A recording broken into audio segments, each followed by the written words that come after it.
Oh, hey everybody.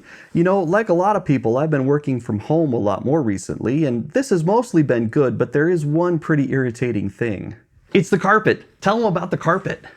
Hush, you're gonna ruin the surprise. Well, he's right, of course. The carpet, while is really comfortable for that long 15-foot commute from my bedroom when I'm walking around in my bare feet, it's not great for when you're trying to roll an office chair around. Yeah, the problem is that the wheels that are on office chairs are just way too small, and so they tend to sink down into the carpet and into the pad. And if you leave them sitting for very long, they'll actually leave permanent dents in your carpet's pad. And then if you try and force them to roll around, then they'll have a tendency to grab the fibers of the carpet as they spin and rip the fibers right out, and it doesn't take very long before your carpet's been completely destroyed. Now, you may have seen some wheels like these. They're essentially like rollerblade wheels that have been adapted to work with office chairs. And they're supposed to work really well on carpeting, and they kind of do. I mean, they work really well on that thin industrial carpet. Yeah, the kind that's really thin and doesn't have much padding underneath it, the kind that you'd find in most kind of like office buildings. They do work pretty well on floors like that, but they still sink too much into carpet like this, and as the wheels rotate around on the casters, they'll still tend to kind of tear up the carpet and ruin it over time. Now, I know what you're all thinking. You should just get one of these chair pad things, right? I hate those stupid chair mats. They're really expensive, they crack pretty easily, they turn yellow, and they really don't work very well on carpet like this that has a thick pad in the first place. Come on, man, you can come up with something better than that. I can do something better than that, and I did. Let me show you what I've built. This is a set of chair mats for our home office. The mats are essentially a small portable section of laminate flooring, roughly the same size as a more traditional plastic chair mat. These mats are very sturdy and do a great job protecting the carpet while still allowing our desk chairs to roll around freely at the desk. They feature a small lip at the edge that prevents the chair from rolling off the mat, and I think they look great in the office as well. Before you even think about building something like this, the first thing you probably should do is measure the available space. I've got about 42 or so inches available here, so I'm probably going to make this mat about 41 inches wide, which will give us a ½ inch on either side. Also, take care to measure any other aspects of your seating area besides just the width and the length. For instance, I have this set of drawers on one side of this desk that I need to make sure will still be able to open and close, so I'm measuring just how much clearance I'll need there for the mat. I wanted to keep the cost down as much as possible on this project, so I was thrilled when I found some flooring on clearance at a pretty great price. I liked the pattern in the floor well enough, so I bought 2 boxes, one for each mat. While I was there, I also picked up the plywood to use as the base of the mat. I wanted to use OSB, but they were all out of stock. So this is just really inexpensive ½ inch plywood. I picked it up at my local big box hardware store, and while I was there, I knew I was going to be building 2 of these mats, one for my desk and one for my wife's. And I knew they were going to be approximately 48 inches square. So these come in 4-foot by 8-foot sheets. So I just had them cut it in half for me at the store. Now I've already built the one for my desk, so this is going to be the one for my wife's. Now my wife's desk has a little bit less space available, so I'm going to cut this down to fit the space that is available under her desk. With the plywood I'll be using as the subfloor cut down to size, let's pull out the flooring and start to lay it out. Whenever I open a box of flooring like this, I like to take the pieces out I'm planning to use and lay them side by side. And I do this because frequently you'll have the exact same pattern on 2 adjoining boards. For instance, this is the exact same pattern. You can see this mark here is the same, this mark here is the same. So while the patterns themselves are offset a little bit, I want to be particularly careful that I don't put 2 boards with the exact same pattern right next to each other. So as I unpack this box, I'm looking for boards that are definitely not the same pattern that I can put next to each other.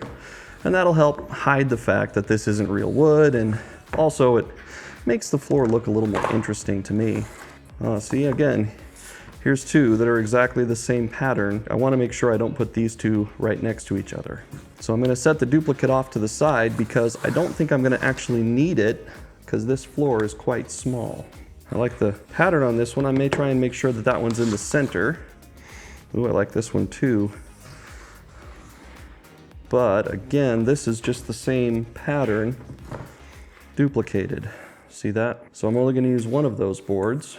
The other one I will set aside.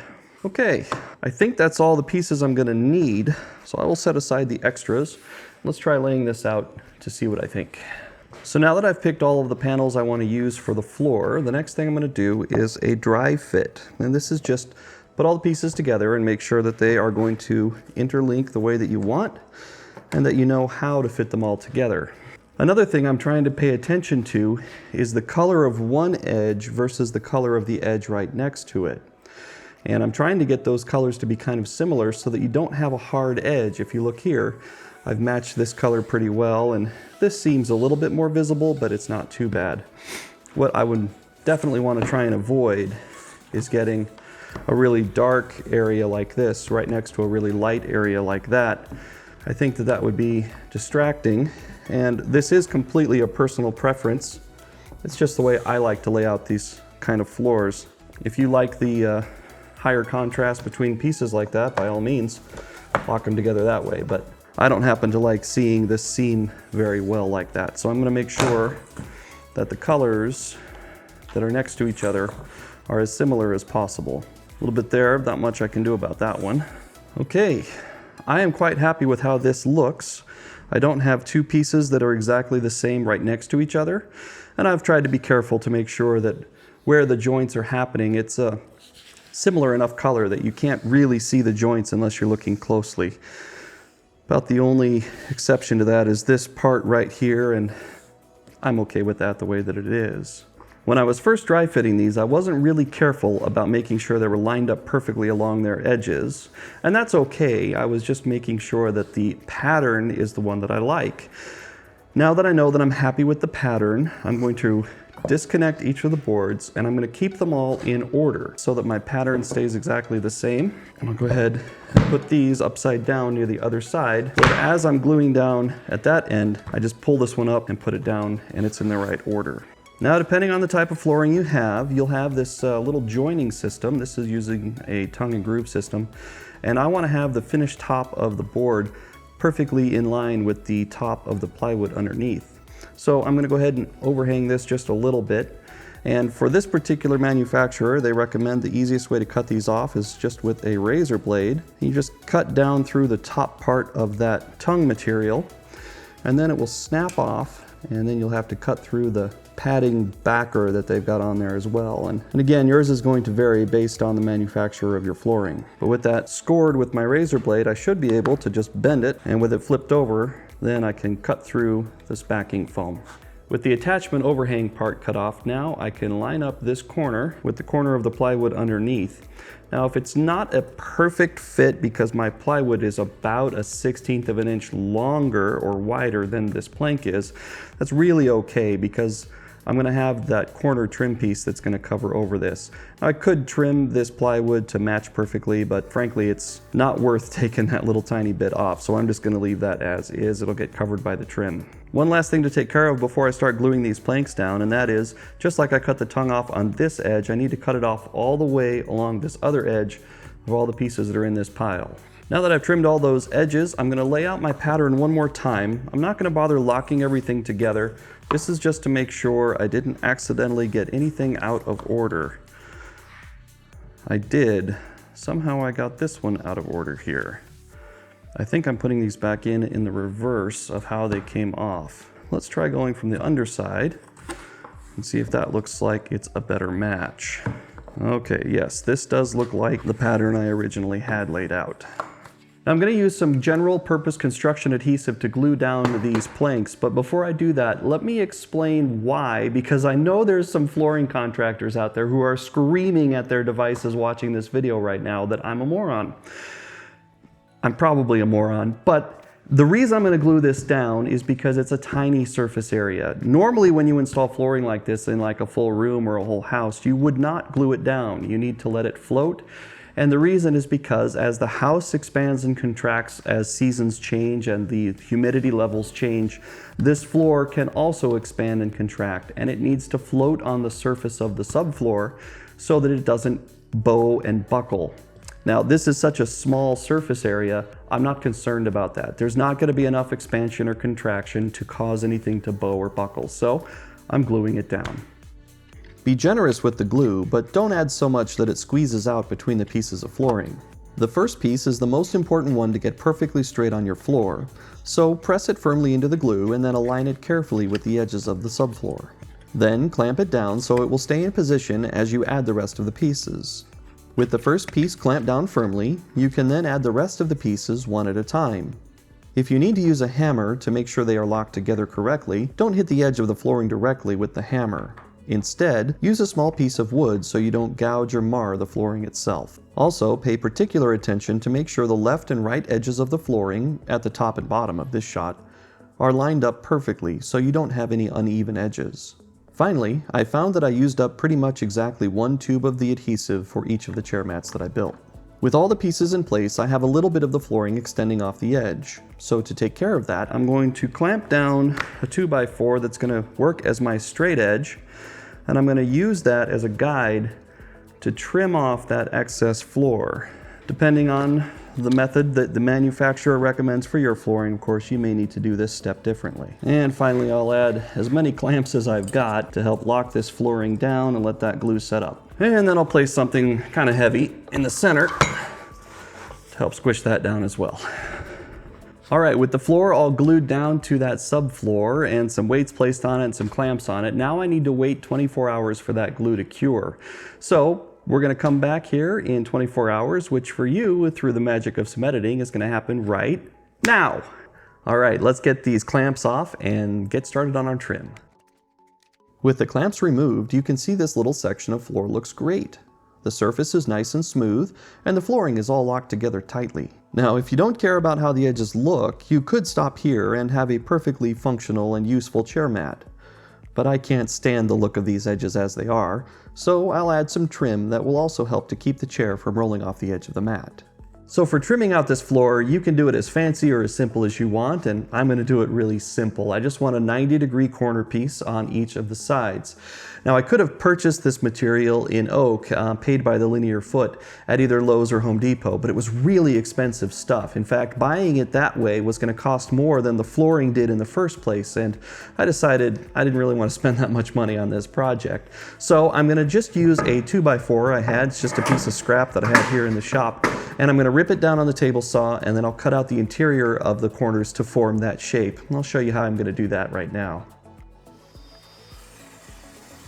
So here in the US, if you take a standard 2x4 and you set your saw to 13/16 as the thickness to cut, you'll be left with 4 pieces that are exactly the same thickness.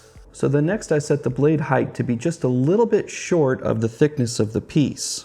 Then I moved my fence in very close to the saw blade so that the resulting cut is going to be equidistant for depth and distance from that side.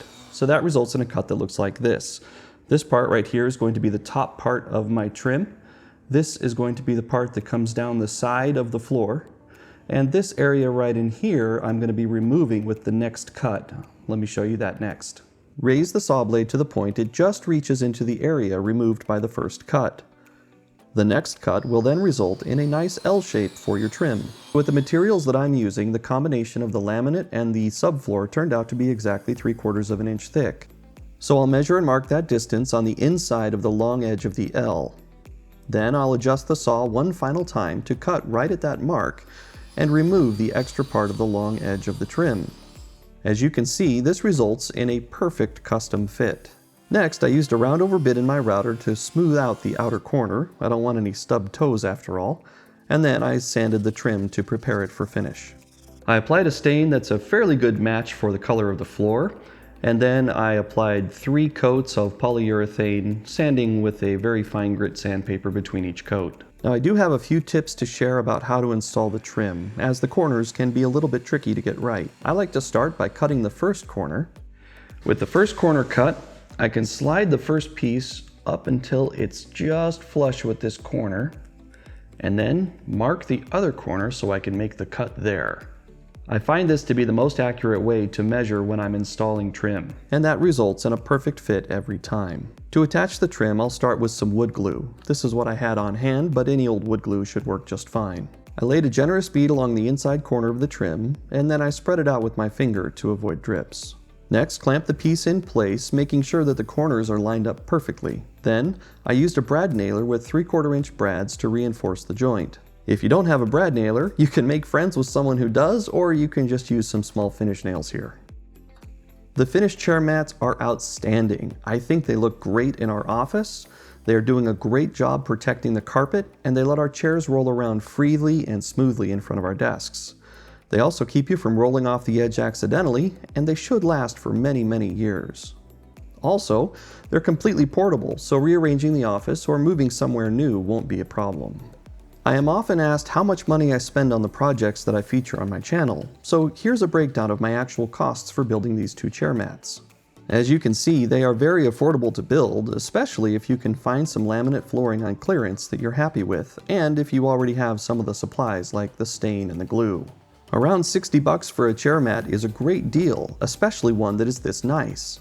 As a comparison, those plastic floor mats I mentioned at the beginning of this video run between $70 and $90 depending on the size and thickness, etc. And the glass floor mats that are becoming popular, well, those offer a substantially smaller area to roll around on, and just one costs more than what I spent to build two. So that's all there is to it. This little section of floor has been so nice to have under my office chair as I've been working from home. It doesn't slide around at all like some of those other solutions you may have seen. Yeah, have you seen those pieces of glass? Those are huge and they're really expensive, but they slide all over the place when your chair moves around. Yeah, those things are really expensive, but this floor was inexpensive. It was really cheap to build, actually, and really easy to assemble, as you saw.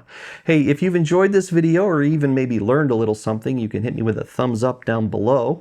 And if you had a question or maybe a comment about something you saw me do in this video, you can leave that in the comments section as well. You know, it's a darn good thing that there's two of us because I have to read all the comments while he's busy planning the next video. Yeah, speaking of the next project, I don't really know what that's going to be yet, but if you're interested in seeing what I come up with next, you can always think about subscribing, but there's never any pressure to do that from me, of course, or from me.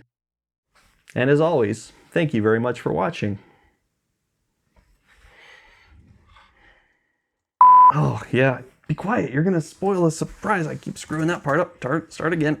You know, it's a darn good thing that there's two of us because I have to read all of these comments while he's busy. Dang it! I'm so close! Are we recording? We are. I've been working from home a lot more recently lately. I already did this take, but it was out of focus, so I gotta do it again. Oh, hey everybody. You know, yep.